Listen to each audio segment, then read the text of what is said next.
I'm not a cassette guy or a tape guy for that matter, but when I saw this in the landfill, I couldn't let it get crushed.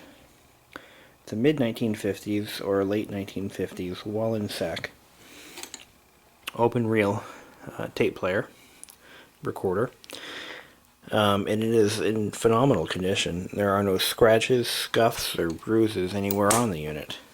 It just needs a good cleaning, and I haven't even done that yet. But it is made from solid aluminum. I've never seen anything built so well in my life. Not really sure if it works though, or to what degree of functionality it has. I'm sure the motor still runs, but as I don't have the power cord, I have no way of testing it.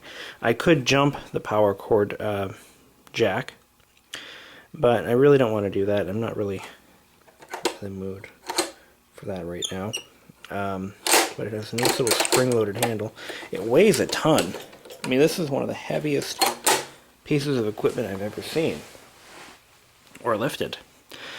But as you can see, it doesn't have the 3M logos on it. But this is a T-1500 model, and these were very popular cassette.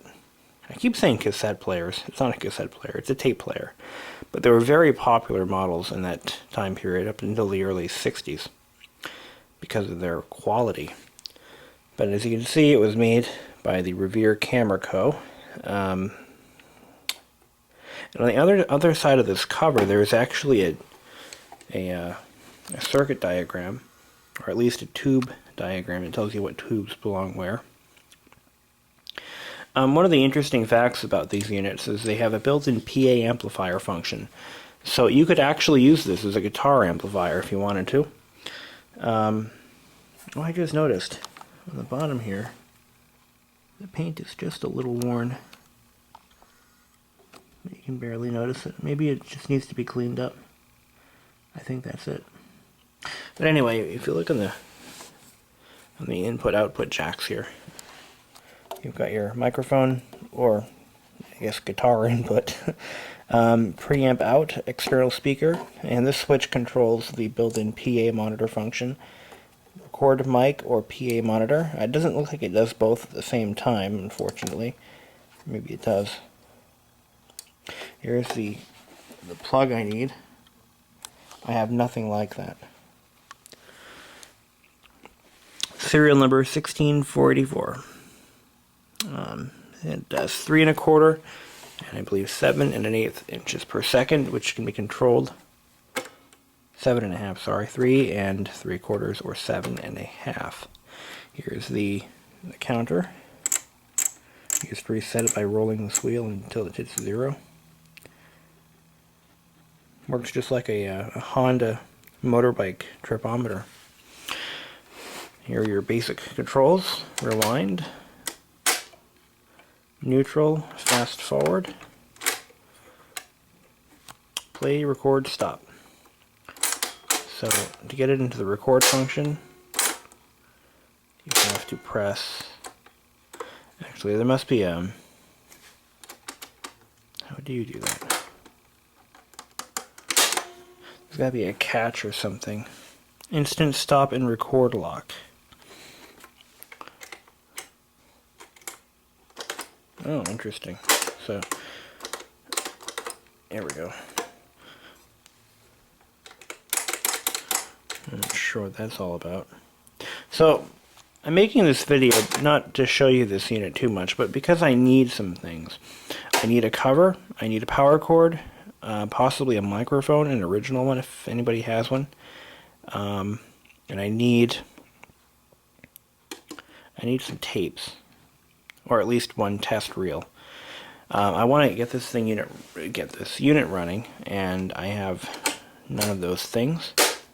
So I'd be willing to work out a trade. I have a bunch of vintage Mac laptops that have been restored, or possibly cash. So if anyone has a cover, a power cord, a microphone, and maybe some tapes, that would be awesome. Just tell me what you want, and we'll work out a deal. Because I really do want to get this unit running again. and I'm pretty sure it'll fire right up. I looked inside, everything is all there. The rubber parts are a little crusty, but I think I can fix those.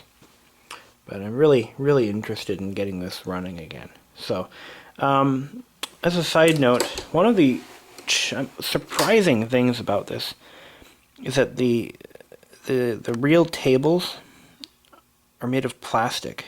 I'm surprised. And the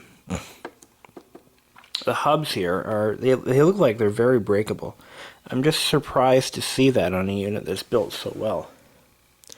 It's like that was their designed to fail part. But obviously it hasn't failed. The thing's almost probably about 55 years old, so none of these things have broken yet, but it just looks like it could. Oh, here's the tone control. This is a pretty neat control knob here. I'm going to get the light on it. It has tone control off, and if you turn it this way, there's treble, hi-fi, bass, and balanced tone, and it's all color coded. And these dials do light up. There's light bulbs behind them. There's also a light bulb here for some reason. Either something is missing or I don't know. Normal, distort.